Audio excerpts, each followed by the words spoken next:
Welcome back to Feeling Good Feels Good. I'm your host, Dr. Tripp. This is the podcast where we make feeling good feel simple and accessible. We do this by taking topics that the wellness world presents as complicated or confusing, or maybe you even hear contradictory advice from different parties. Well, we're going to make those things super simple. But one of my favorite things about this podcast is taking simple things and finding the gratitude, wonder, and power in them. The potential to keep ourselves healthy, the potential to heal, or just live life in a way that feels better. All from things that maybe we're overlooking. Okay, I want to ask you something real quick before we get into this. When was the last time you cooked dinner at home? Not reheated something, not ordered delivery, and then ate it at home. Actually cooked, like took ingredients and made food. If you had to think about it for more than a couple seconds, this episode is for you, because here is what I want to talk about today. I want to go all the way back to the first humans who ever cooked food. I want to talk about what happened to our brains because of it, literally, physically, neurologically, and I want to talk about what your morning is doing to the rest of your day without you realizing it. I want to talk about why your oil choice is either protecting, quietly destroying your nutrition in every meal. And I want to give you the exact system I use personally, not a complicated recipe, not a hard plan, just a real system that cooks multiple meals a week in one pan and can actually deliver delicious, healthy, lasting meals throughout your week. But first, after the song, I'm going to tell you exactly how much eating out is costing you every single year. And I think the number is going to genuinely stop you for a second. So let's get cooking. Welcome to Feeling Good Feels Good with Dr. Tripp.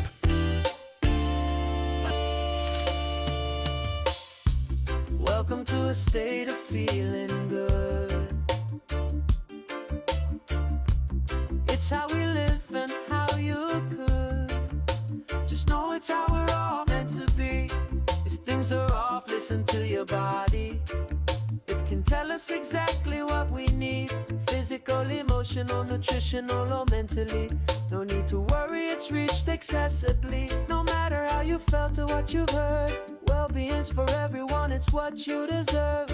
Ease and joy are yours once it's understood. No need to fear, because feeling good feels good.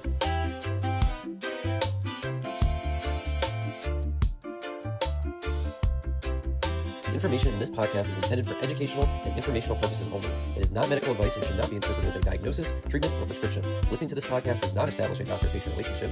Always consult your own healthcare providers before making any changes to your health, medications, or treatment plans. The opinions shared here are based on clinical experience, research, and professional knowledge, but they may not apply to any specific situations. By listening to this podcast, you acknowledge and agree to these terms.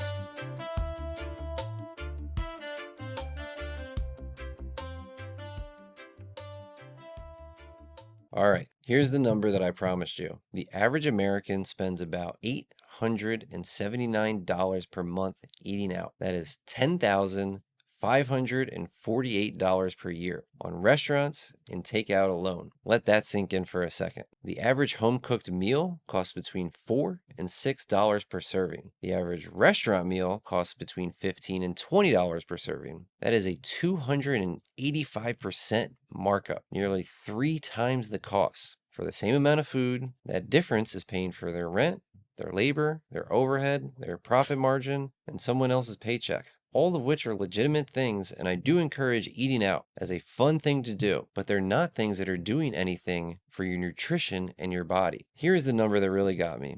If you cook at home just 5 more times per week than you currently do, just 5 meals, you save between $3,000 and $500 per month. Over a year, that's between $3,600 and $6,000. That's a real vacation. That's an emergency savings. That's paying down a credit card debt. That is a meaningful number in most people's financial lives. And dinner, okay, restaurant friends, you can plug your ears for just 1 second. Dinner is the most expensive meal to eat out. The average dinner out costs between $20 and $40 per person before tip. A home-cooked meal for 2 using quality ingredients costs between $8 and $12 total. The math on dinner specifically is where there's really a huge gap. Now, the money argument is compelling, but there's also the main thing that I care about, the health argument. To me, it's even stronger. And the history of why eating at home matters goes back a lot further than just the grocery bill. So let's go back, all the way back. About 1.9 million years ago, give or take, something extraordinary happened. A member of the genus Homo, probably Homo erectus, figured out how to control fire. And at some point after that, oldest confirmed evidence is 780,000 years ago, they started cooking over fires. Harvard anthropologist Richard Wrangham wrote an entire book on this called Catching Fire, How Cooking Made Us Human. And his argument is one of the most profound ideas in evolutionary biology. Cooking food is what allowed the human brain to grow. Here is the mechanism. Raw food requires enormous digestive energy to process. Your gut has to work extremely hard to extract the nutrition from uncooked food. The human gut was dramatically shorter than our primate relatives, and the reason is cooking. Cooked food is essentially pre-digested by heat. More calories extracted, less energy required, and that freed up metabolic energy went directly to the brain, the most energy expensive organ in the body. In other words, every time you cook a meal at home, you're doing something that your biology literally evolved around. Your body recognizes home cooked food in a way that it was designed to. You are not just saving money, you are returning to a biological baseline that built the human brain. Now here is the social layer that makes this even better. The oldest evidence of a communal feast, a specifically prepared meal that brought people together, was 12,000 years ago in a cave. A burial ceremony, researchers found remains of enough tortoises and wild cattle to feed a crowd. People gathered around food. They shared it. They talked. They built bonds. Sharing food was where language developed, where culture was transmitted, where community was formed after dark when there was nothing else to do but sit by the fire and talk. The kitchen table is the evolutionary descendant of the fire. The act of cooking and eating at home is not just nutrition, it is one of the most fundamentally human things you can do. Then, about 10,000 years ago, human beings began domesticating crops in the Fertile Crescent, grains, legumes, stored foods. The first pantry was born. The concept of planning what you are going to eat or stocking your home with food intentionally is 10,000 years old. So the grocery store is ancient. And then something happened in the last 200 years that disrupted all of it. The Industrial Revolution. The Industrial Revolution pulled people out of home kitchens and into factories. Urban density created demand for cheap food outside of the home. The 20th century mass-marked convenience. Fast food was invented. Delivery apps arrived, and in about 2 centuries, we went from cooking nearly every meal at home, as humans had done for almost a million years, to spending 40% of our food budget eating out. The story of eating at home is the story of human civilization. We are the first generation in history where cooking at home has become the exception rather than the rule. And our health statistics reflect that shift, and in ways that should alarm everyone. There are so many great healthy restaurants that I absolutely love, but there are also many that are not designed for your health. They are designed for your taste buds and for your return visit. Those are different objectives than your well-being. Commercially prepared food is dramatically higher in sodium, processed fats, refined sugars, and additives than equivalent home-cooked food. You have zero control over ingredient quality, cooking method, oil type, or portion size when someone else is making your food. And every one of those variables can affect your health. There is also the oil conversation. Many restaurants, cook with vegetable and seed oils, soybean, canola, corn, sunflower. These are inexpensive, neutral, and have moderate smoke points. They are also high in omega-6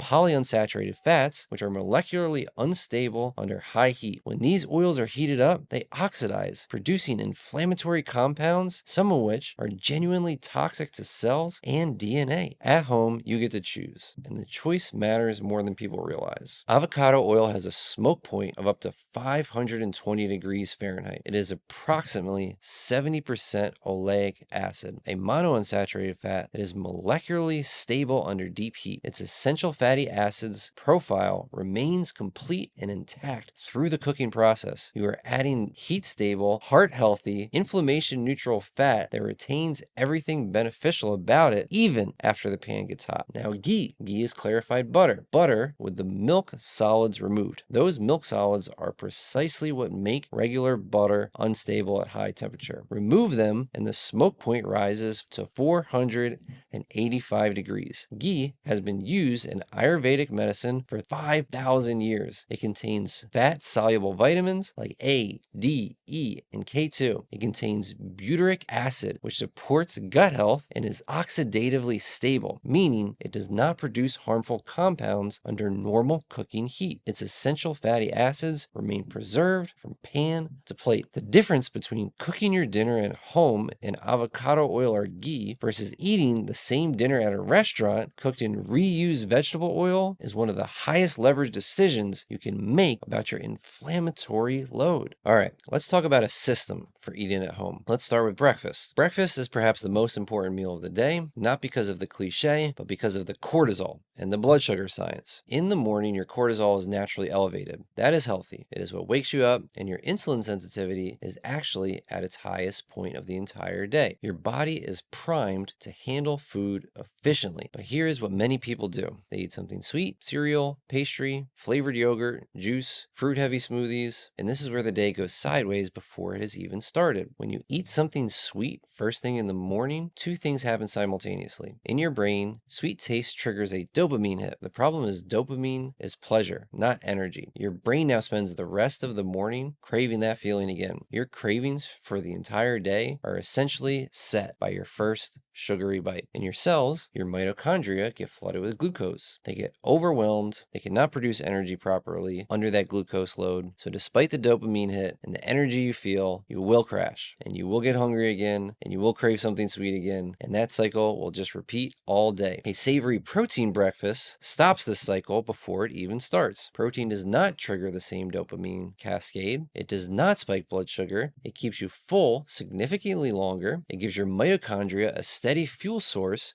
rather than a flood. The University of Missouri found that a high-protein breakfast dramatically reduces cravings for both sweet and savory foods for the rest of the entire day. Some options for breakfast, if you do not like cooking, are hard-boiled eggs. You just batch cook them one day. Grab 2 or 3 in the morning. It takes about 30 seconds. If you can put together toast and eggs, that's great. Greek yogurt, high in fat and protein. Raspberries from our last episode, those are great options. A healthy smoothie powder. These things can all be done in minutes and are the protein-heavy food that you need to start your day. Think savory or at least neutral. And here is one practical note. If you cook your breakfast, which maybe takes 8 minutes, it actually does not take that much longer to put your lunch together at the same time. So if you're trying to pack lunch, try making your lunch at the same time you make your breakfast. It doesn't add that much more time when you do them together, but it cuts out cooking one of your meals entirely. Let's start talking about snacks. Snacks are not the enemy. Some people look at snacks as a bad thing, but most people's nutrition falls apart not at meals, but between our meals. The 3 o'clock vending machines, the gas station snack on the way home, the handful of whatever is in the break room, or whatever is nearby, or whatever bag is already open and on your kitchen counter. The solution here is pre-deciding your snacks. This is a neurological hack that matters more than you might think. Decision fatigue is real, and it's well documented. Every choice you make throughout the day depletes your mental and your willpower sources. By 3 in the afternoon, you have made hundreds of decisions.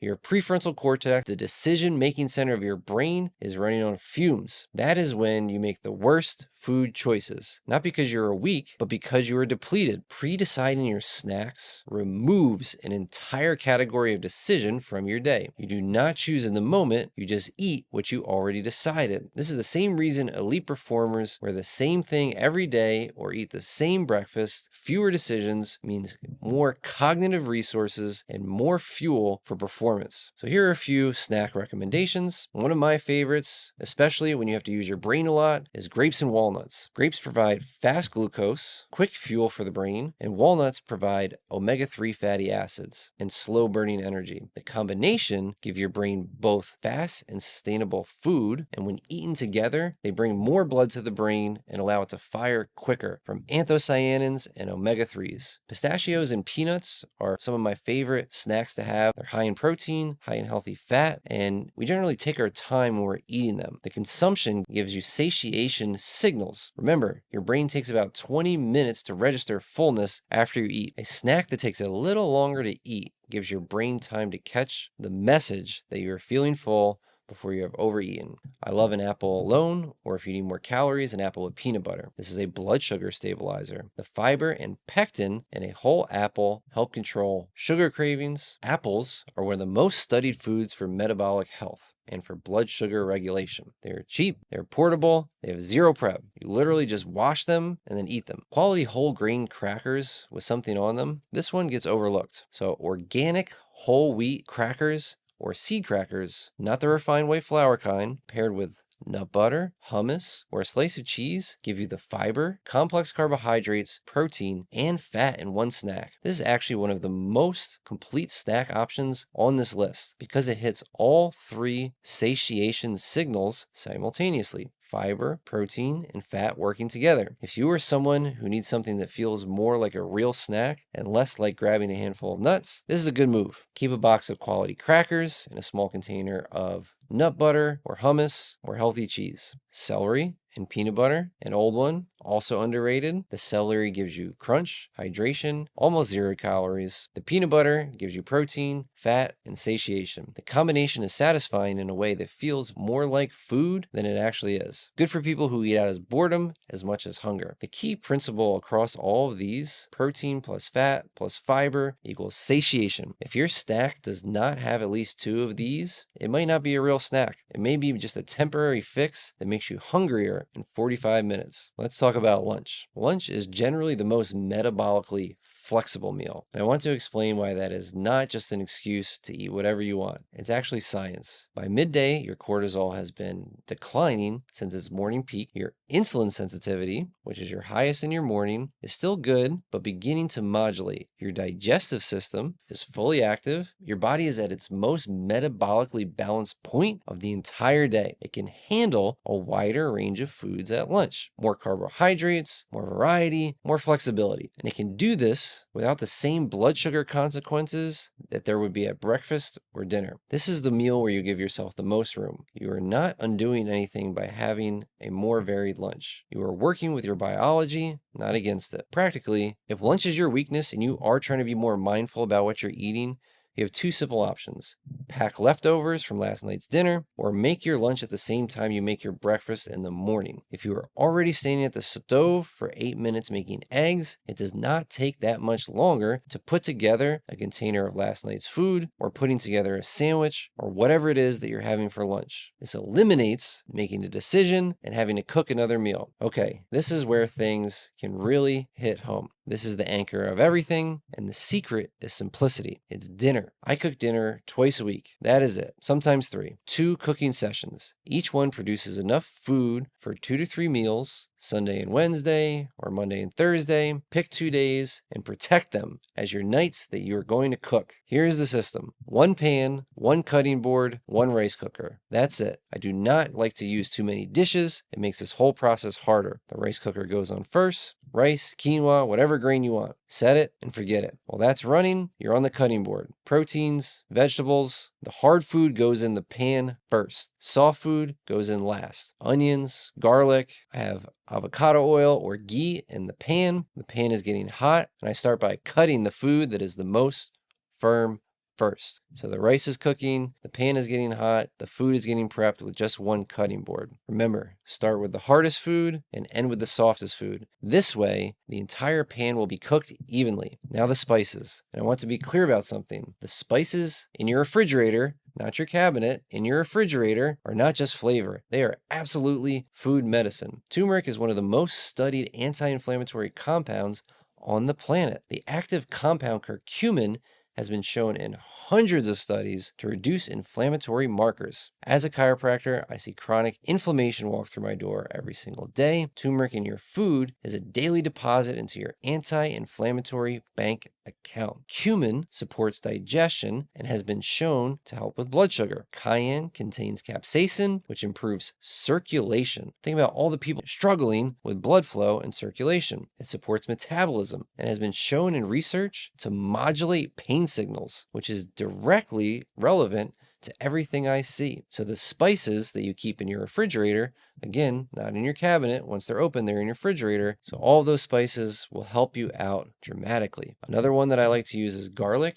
I like fresh garlic. Sometimes I don't feel like cutting it up, but sometimes I will. It supports your cardiovascular health. It's immune boosting. There is a reason garlic has been used medicinally across almost every culture in human history. So put your spices in as part of the real food that's getting cooked in avocado oil or ghee. This all gets put together simultaneously and becomes a genuinely therapeutic meal that you get to eat multiple times with minimal cooking, minimal cleaning, and minimal difficulty. So remember, rice, one pan, good oil, good spices. Take all of your ingredients, put them in the pan from hardest to softest, mix it together, and store it for multiple meals for multiple people. One of the main reasons I do this is because dishes are one of the reasons that most people do not cook at home. Not time, not skill, not money, but the psychological weight of a sink full of dishes at the end of a long day is genuinely demotivating. This deserves to be named directly because nobody in wellness really ever talks about it, and it's real. The one pan system solves most of this by design. One pan, one board, one rice cooker. You have 3 things to clean. That is a 5-minute cleanup maximum. The other hack is clean as you go. While things are cooking in the pan, you wash the cutting board and prep the bowls. By the time you sit down, the kitchen is already mostly clean. The moment you finish eating, you rinse your plate. Rinsing immediately takes 3 seconds and eliminates a lot of the intimidation of facing a crusty kitchen tomorrow morning. Now, I want to talk about something that many people may have not considered, and it changed how I think about cooking and cooking stress entirely for most of my patients. I think of a spectrum, and on 2 ends of these spectrums are bakers and chefs. And understanding which one you are or where you fall on the spectrum between these is one of the most useful things that this episode can give you. If you are a baker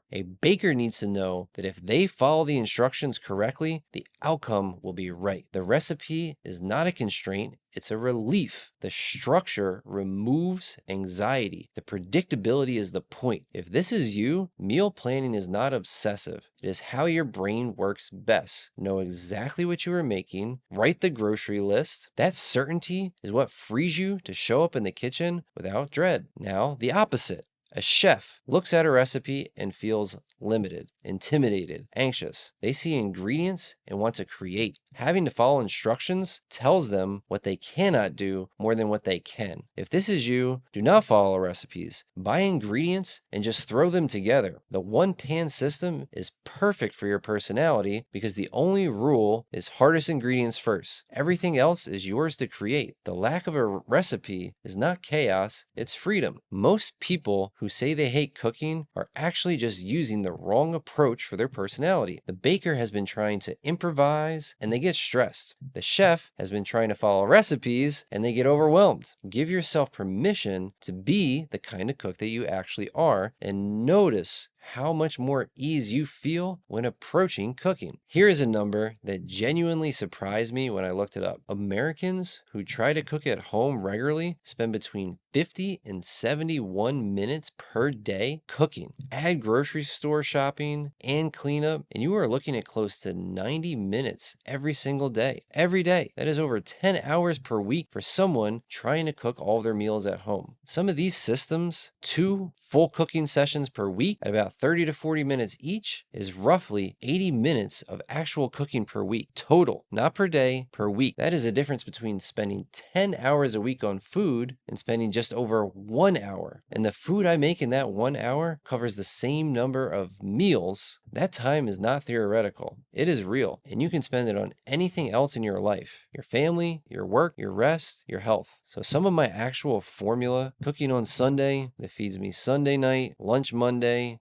dinner Monday, and oftentimes Tuesday. Wednesday, I do it again. Slightly different ingredients, same process. Breakfast every morning can be hard-boiled eggs, a protein packet, yogurt and raspberries, or if I have extra time, maybe I will cook. Snacks are pre-decided and always available. Grapes and walnuts in the fridge, apple on the counter where I can see it, quality crackers and nut butter in my bag. I do not decide what to snack on. I decided that already and I just restock it. Lunch is my flexible meal. Leftovers most days. Occasionally I will eat out. This is where I give myself room without derailing anything else. I use something called the 10-minute rule for days when I do not feel like cooking. I set a timer for 10 minutes and I start. I just start. The cutting board comes out, the pan goes on, the spices come out, and by the time 10 minutes has passed, the meal is really almost all the way done. The hardest part of cooking is usually just starting. So the 10-minute rule, setting a timer, and tricking yourself and telling yourself you're only going to cook for 10 minutes is an easy, fun way to get the process started. I spend a fraction of what the average American spends on food. I spend a fraction of the time most people spend cooking. I know exactly what is in my meals. My inflammation is managed. My blood sugar is stable. My mitochondria are not being overwhelmed and assaulted by oxidized seed oils every night. 1.9 million years of cooking at home built the human brain. 200 years of industrialized convenience started dismantling what was built. The kitchen is not a burden. It is one of the most powerful wellness tools you have, and it was always there. I hope this makes things feel a little easier and makes the kitchen feel a little bit more approachable for you. I can't wait to see you all next week on the next episode of Feeling Good